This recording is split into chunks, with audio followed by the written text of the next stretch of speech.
He was a hard-working father surrounded by the people he loved most. His world revolved around his kids. Until a bitter rivalry turned his quiet suburban neighborhood into a battleground. This feud was escalating and escalating. Police had been called to the neighborhood multiple times as a result of this dispute. These people fucked with me and fucked with me and fucked with me. But was it an act of self-defense? Or a preemptive strike? Officers at crime scenes are accustomed to seeing carnage, but in this case, it truly looked like a war zone.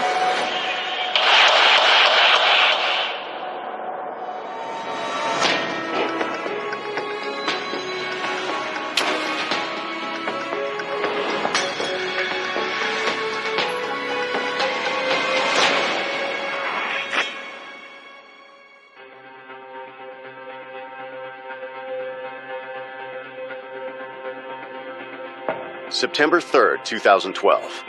It's Labor Day weekend in the small town of Titusville, Florida. Titusville, here in Brevard County, it's sort of a throwback city. It feels like you're driving into the 60s. It's equal parts rural, but very much part of the Kennedy Space Center. So there are a lot of engineers, a lot of very well-educated. But the typically quiet holiday is about to come to a terrifying end. Just after midnight, Titusville police get a report of shots fired in a suburban neighborhood. 911, what's the address of emergency? Everyone's being shot outside. I need someone here now. My husband's outside bleeding to death. My husband went outside and I'm inside and there's shots going off everywhere. I need someone here. Okay, all my doors are locked. Help on the way. The caller's name is Carrie Blake, and she's calling about her husband, Bruce. Officers who arrive at crime scenes are accustomed to seeing carnage, but in this case, it truly looked like a war zone. All of this chaos was occurring on a driveway between two homes. He's alone, which has to be a very intense situation for an officer arriving under those circumstances. He doesn't know at this point who the good guys, who the bad guys are. The two houses belong to the Blakes and their neighbors, Gary Hembry and Roger Pichor. All three men have been shot. Mr. Hembry and Mr. Pichor were both lying in their own front yard. Mr. Blake, I believe, was lying in his driveway. While the officer secures the area, paramedics tend to the wounded. Bruce Blake and Roger Pichor are immediately rushed to the hospital. The third victim isn't as lucky. Gary Hembry died at the scene. He was shot multiple times, and one of those shots was an execution-style bullet right to the head.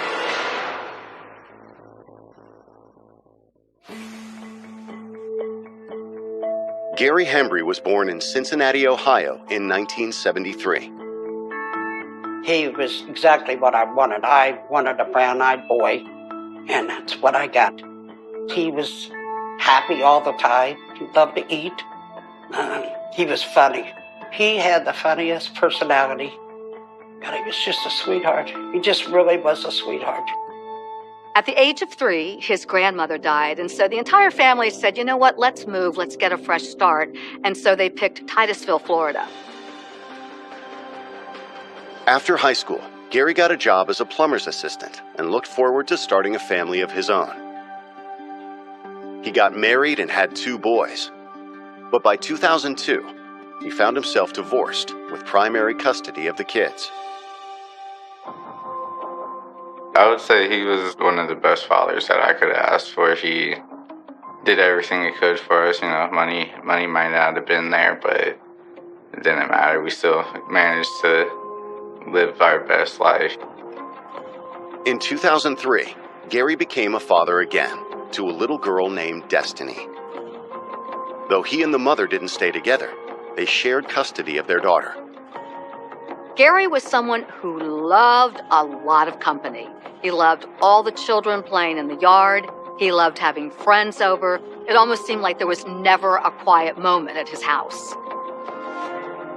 The Hembry household became even more crowded in 2012 when Gary's new girlfriend Kim moved in with her children. I believe it was like March when she moved into the house, and she had twin girls, and she had a son, but the son lived with his father, but came there on the weekends. I had one sister, one brother, me and my dad, his girlfriend, and his kids, and we would just always have our friends constantly over, but it's what we like, so we lived with it. It was normal. But as far as Gary was concerned, there was always room for one more. Gary and Roger, I guess they had been friends probably 16 years. He was supposed to move into these apartments, and it wasn't quite ready yet, so he had already gave notice where he lived. So Gary told him to put his stuff in storage and stay there. Roger had kids. He was a funny guy. He liked to mess around a lot. He was kind of like redneckish.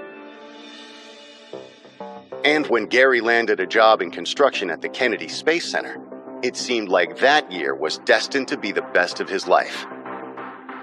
As Gary approached his 39th birthday, it seemed like he had everything. All his kids around him, a new girlfriend, and a new job, one that seemed like the job of a lifetime. He got a job out at the Kennedy Space Center. He was so excited. He just had all these plans. But a month later, Gary Hembry would be gunned down in his driveway, leaving Florida police wondering what happened. Coming up, a backyard barbecue turns into a bloodbath. He had evidence of bullets all over in front of the two houses, shell casings everywhere.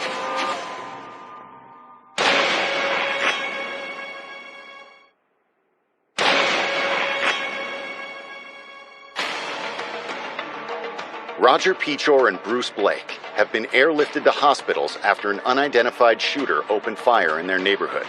The third victim, 39-year-old Gary Hembry, is dead. He had evidence of bullets, all over the area, all over in front of the two houses, shell casings everywhere.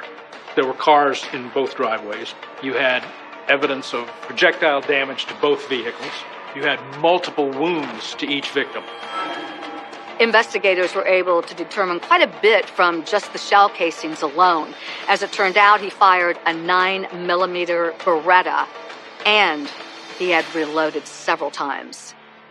The Beretta had a 15-round capacity clip. He already had a round into the chamber and 15 rounds in the clip, 16 rounds there. He then reloaded with a second clip of 15 rounds. So you had a total of 31 rounds expended. Someone had turned this neighborhood cookout into a shooting gallery. But who was he? And why? Over the course then of the night, detectives arrived, crime scene people arrived, and the full-blown investigation was undertaken. When police first arrive on the scene, the thing they discover is that the two families had been having a barbecue.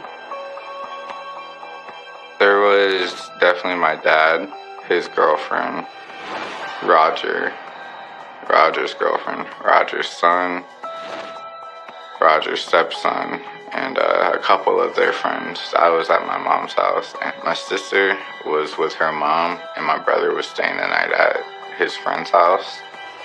They started the cookout like 4:30 or so. Also in attendance were Bruce and Carrie Blake. The Blakes were relatively new to the neighborhood. They had just moved in earlier that year. The two victims' homes are on the same frontage street here, Smith. Hembry and Pichor lived here, and then the next house over to that was Bruce Blake's house. The families tell police that as the evening went on, the party had grown louder. This was quite the party. It lasted 8 hours long, so you can imagine some of the neighbors might have been a little bit annoyed. Then came midnight, all hell broke loose. Roger Pichor was the first victim. Mr. Pichor and his son, Justin, 15-year-old, had been sitting on the tailgate of a pickup truck in front of their residence, talking about fishing, had then gotten up and started walking toward the residence. That was the first shot. right in front of Justin, and he saw his father go down. I wouldn't even want to know how it was to be there and having to see your dad get shot. Bruce Blake would be the next victim. Totally caught off guard. He probably didn't even realize what hit him.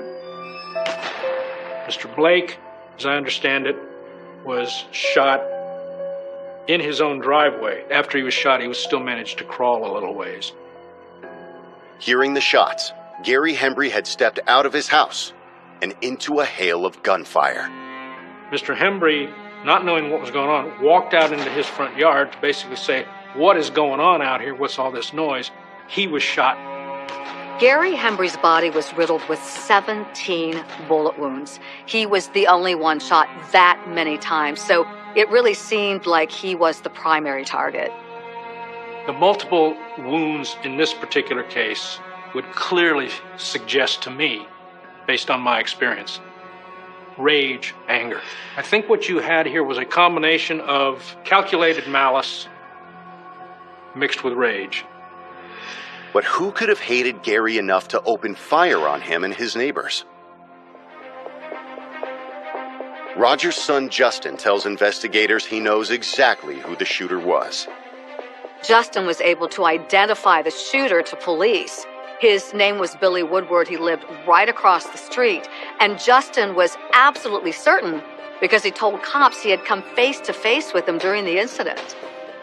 Mr. Woodward looked at him, and Justin said, "Don't shoot me, don't shoot me." He also has a good idea why Billy did it. According to families of the victims, the attack was the result of a long brewing feud in the neighborhood. Police had been called to the neighborhood multiple times as a result of this dispute. This particular case escalated and became deadly. Coming up, detectives learn how a simple argument turned a pair of neighbors into sworn enemies. The harassment and the abusive conduct went literally off the charts.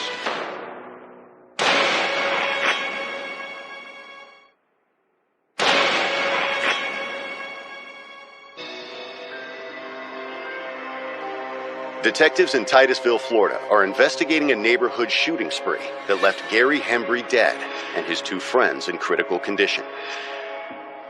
Witnesses have identified 44-year-old Billy Woodward as the man with the gun. What police do know at this point in the investigation is that the families had been squabbling numerous times over the past few months.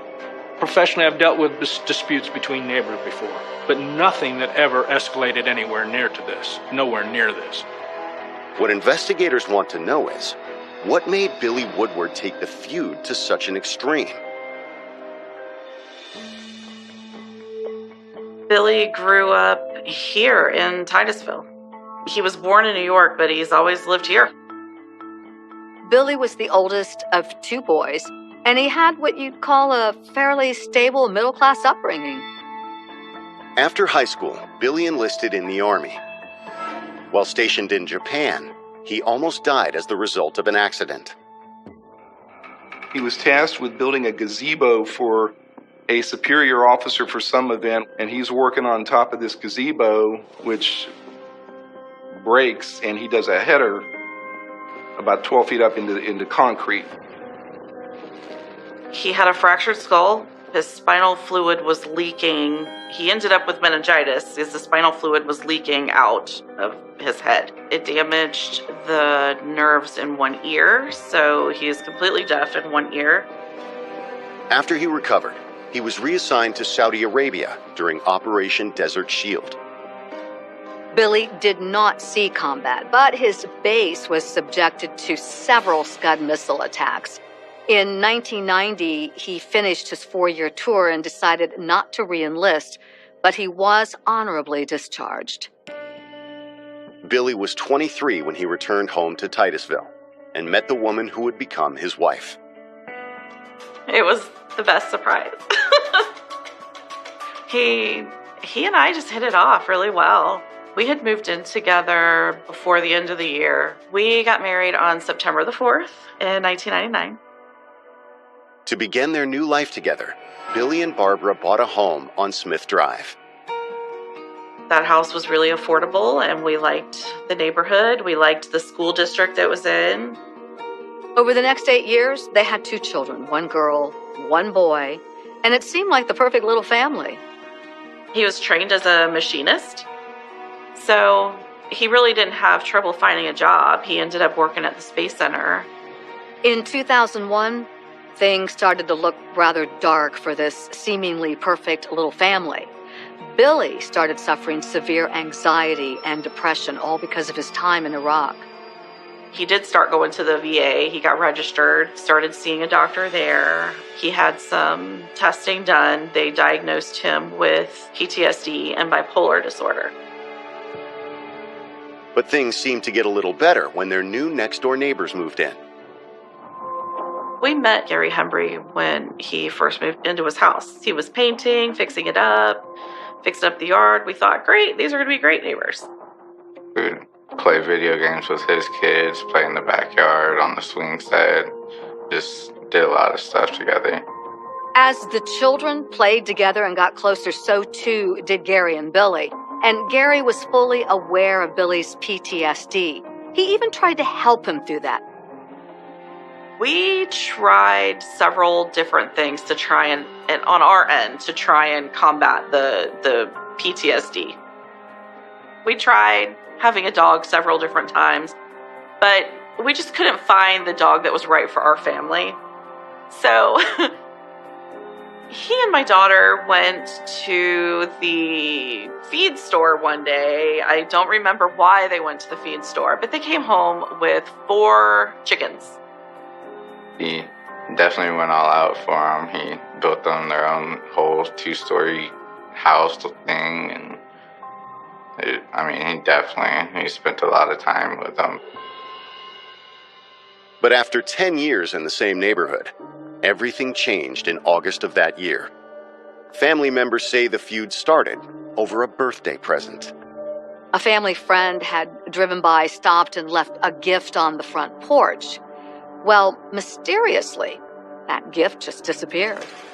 We spoke on the phone the next day, and she said, did the girls like the cake pops? And I said, well, I'm sorry, we didn't receive that.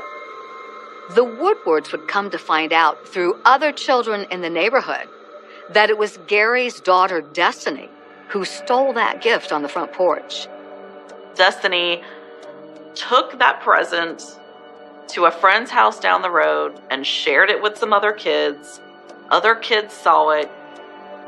Mr. Woodward apparently confronted Mr. Hembry,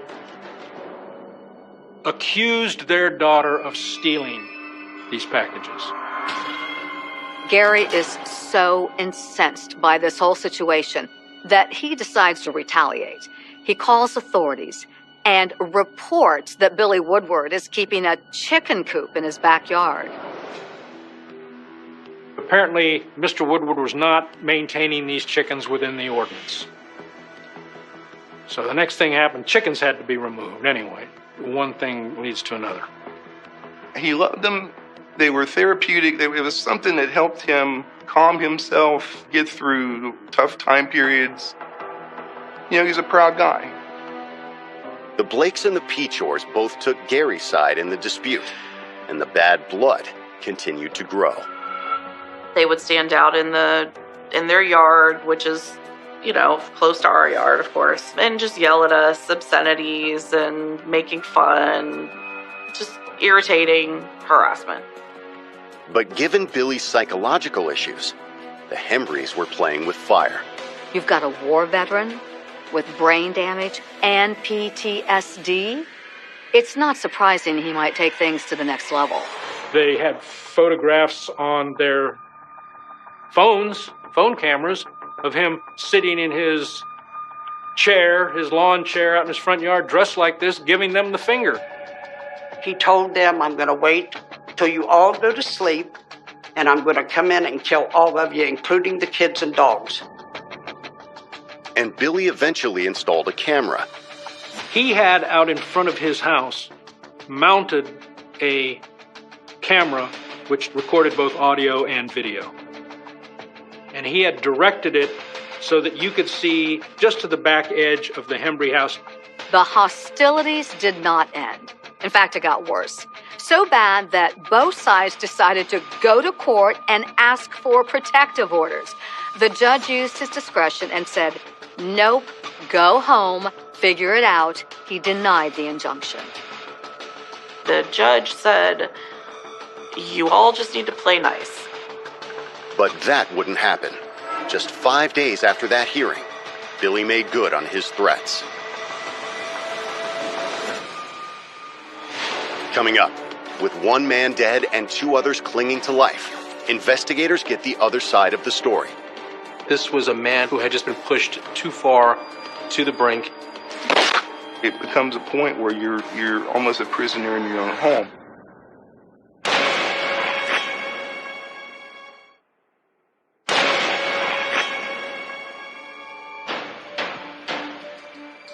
In the early morning hours of September 3rd, 2012, detectives arrest Billy Woodward for the shooting of Gary Hembry, Roger Pichor, and Bruce Blake.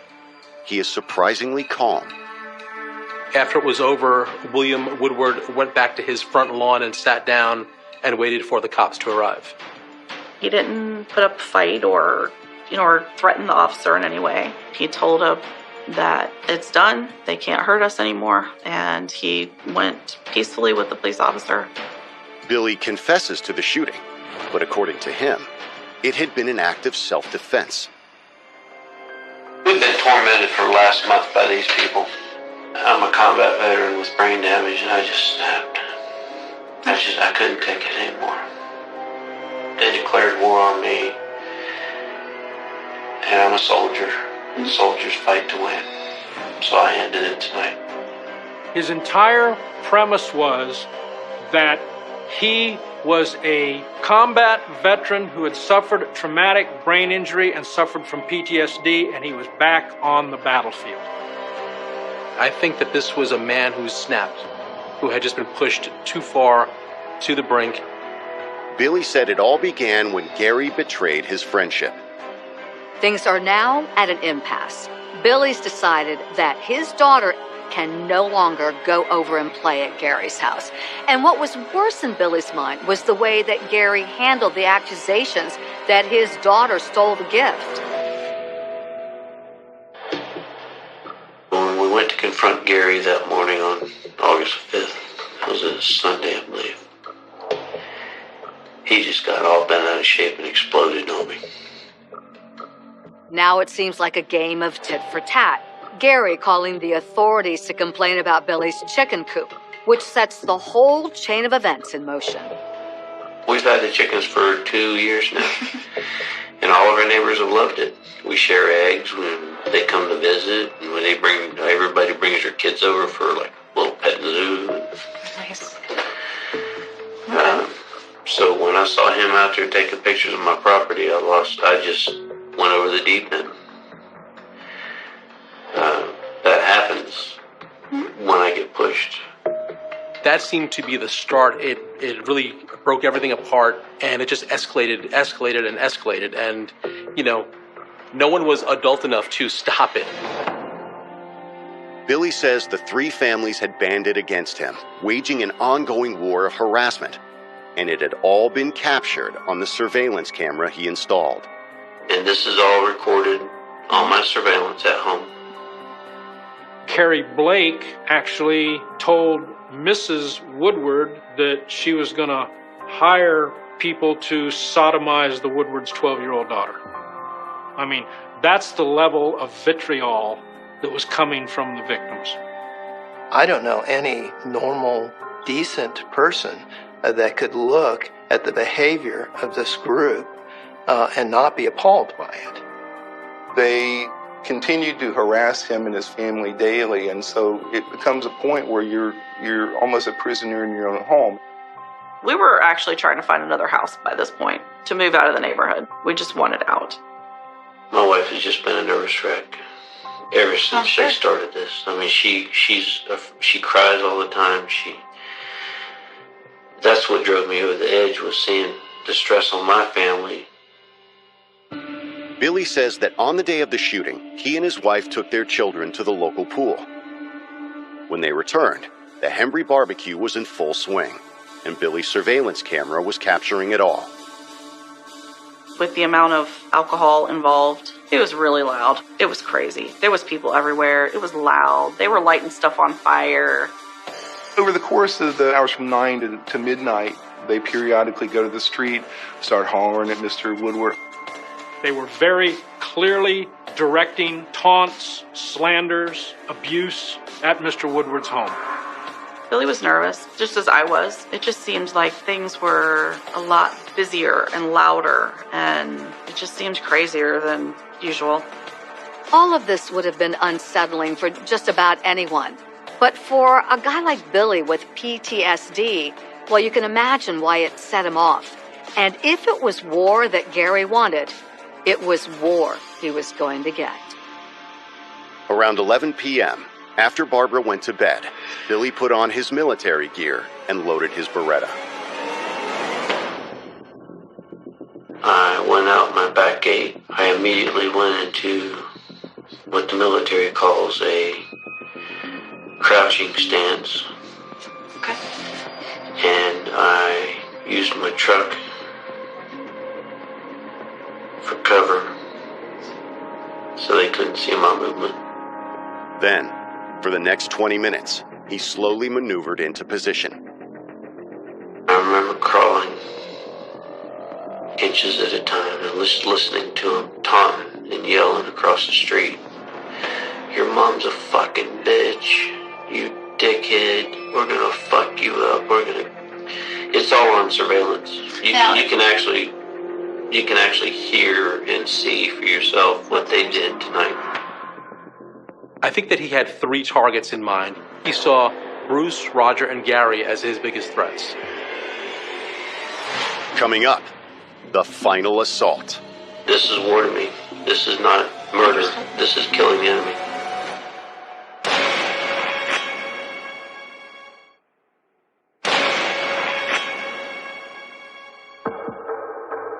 "44-year-old Billy Woodward is in the middle of a confession about the shooting of his 3 neighbors, Gary Hembry, Roger Pichor, and Bruce Blake. Based on the statements he made to the police the night of the crime, he was a combat veteran who had suffered a traumatic brain injury, suffered from PTSD. The neighbors knew that he had PTSD issues. They knew he had mental health issues. And they harassed him anyway. It just drove me into a rage. I was already over the edge, and I just couldn't control myself. So what did you do next? I kept on crawling. Okay. I was on a military mission. I was going to end this war. How long did you sit there and listen to them when they were shouting? For minutes. I waited for the lights to go out. When you hunt down an enemy, patience is a virtue. Then finally, he made his move. When I got to the corner of the house is when I charged. I know as a soldier that when you engage your enemy, you have to have the element of surprise. You can see on the surveillance tape a figure emerges from the darkness. It's Billy with a Beretta. I shot Roger in the torso. He slumped to the ground. I heard Bruce Blake say something. I followed him to his garage. He tried to go inside the door. I put rounds into his torso until he slumped to the ground. Gary Hembry come out of his garage and said, "What the hell's going on out here?" And I put one dead center of his chest. He slumped to the ground. I walked past Roger, who was writhing in pain, and I shot Gary Hembry twice in the head.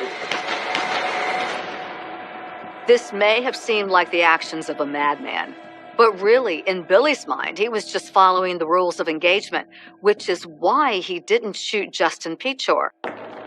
He very much was looking at this as a battlefield. Women and children are non-combatants. In Billy's mind, This was not murder. In Billy's mind, these men were dangerous, and he was going to do anything necessary to keep himself and his family safe. It was Piccior, it was Blake, it was Hembry. Those three were the threat. He went to address the threat. However, the more Billy tries to defend his actions, the more police question his mental health. I don't deserve to go to jail for this.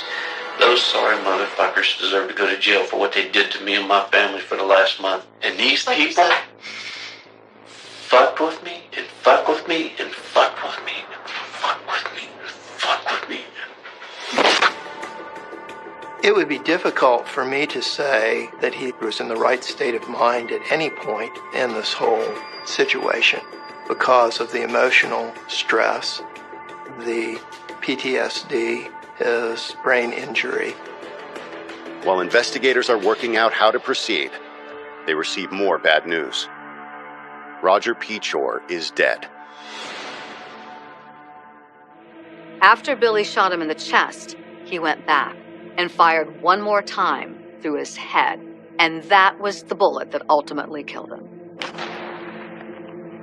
Despite his severe injuries and damage to multiple organs, Bruce Blake is the lone survivor.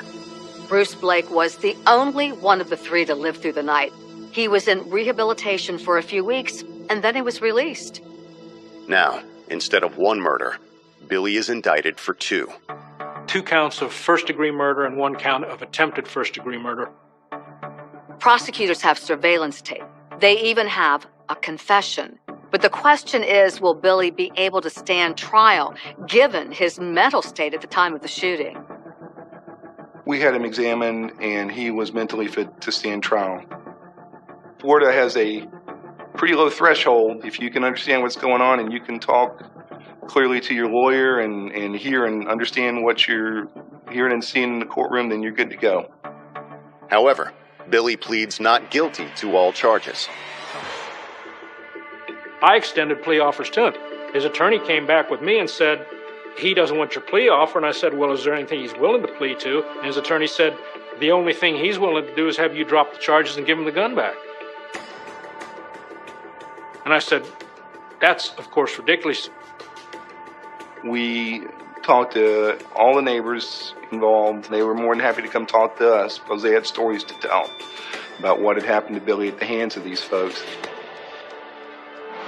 What all have you personally seen? I have witnessed harassment on Billy and all of his family. I've heard threats of things they're going to do to his family, and us ourselves have been threatened by those 2 houses. The question was, would it be enough to exonerate him?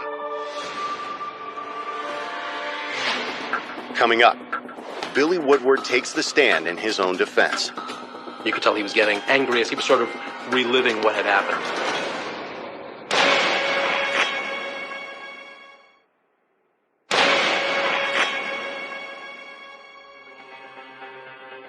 Billy Woodward has been charged with murdering his 2 neighbors, Gary Hembry and Roger Pechor. But even though he's confessed to the shooting, there's a chance the case might not go to trial. Florida has something called the Stand Your Ground law. And essentially that means if your life is in danger or you feel your life is in danger, you have the right to kill someone in self-defense. The pretrial motion in a Stand Your Ground is a request to have someone granted immunity from prosecution. At the hearing, the court heard Billy's claims of the intense harassment his family suffered and the resulting fear it caused.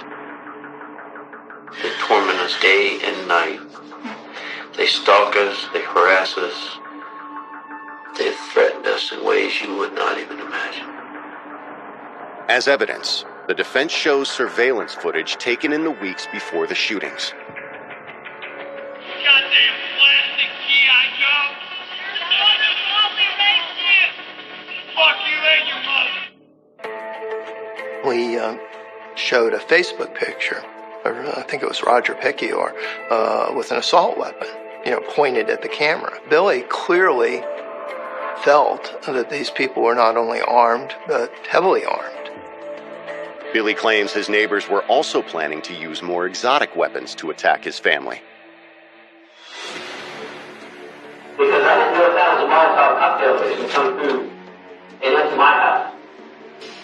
You can certainly see on the video that something of significance was burned while they were chanting such things as KKK and White Power and Burn Baby Burn. However, the state argues that none of Billy's claims are true. On cross-examination, I got him to admit that before he even went out of his house and started across there, he realized that whatever that was not a Molotov cocktail.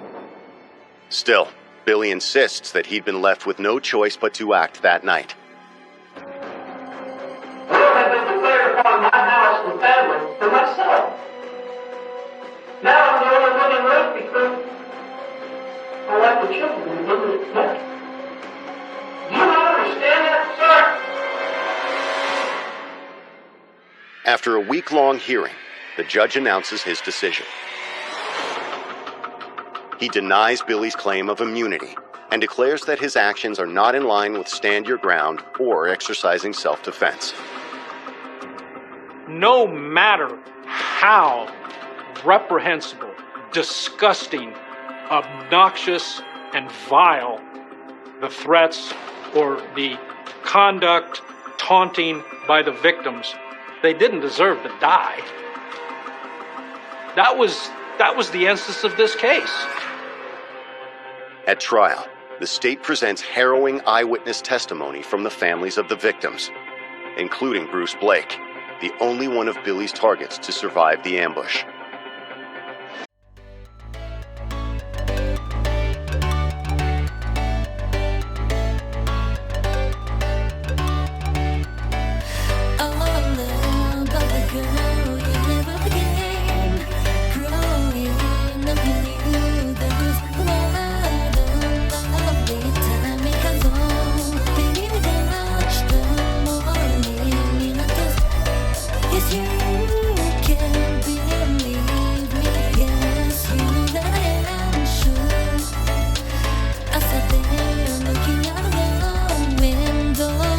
Wonder if I could bring them to live.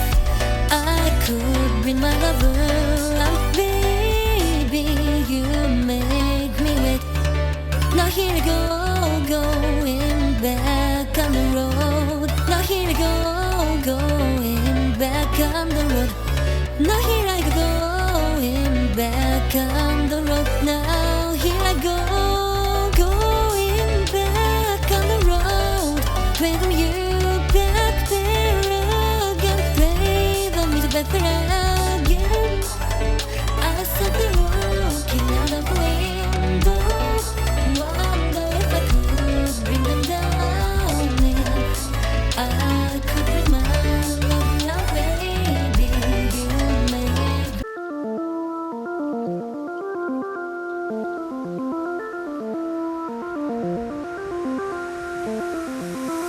Shorty, if you really wanna go, baby, then you gotta take me the mess. I tried to soak in all the years and take it all in, but I come up for a breath and cry. I gave my drama, gave my simple, gave my friends a helping hand. I bet you know that they are dead.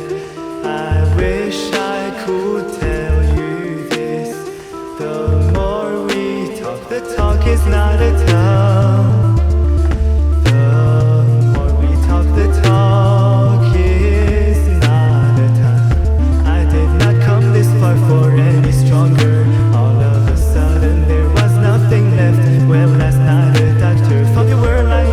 I never meant to keep you alive. There might be stuff we said that sound dumb to you, but to get a red wine and take it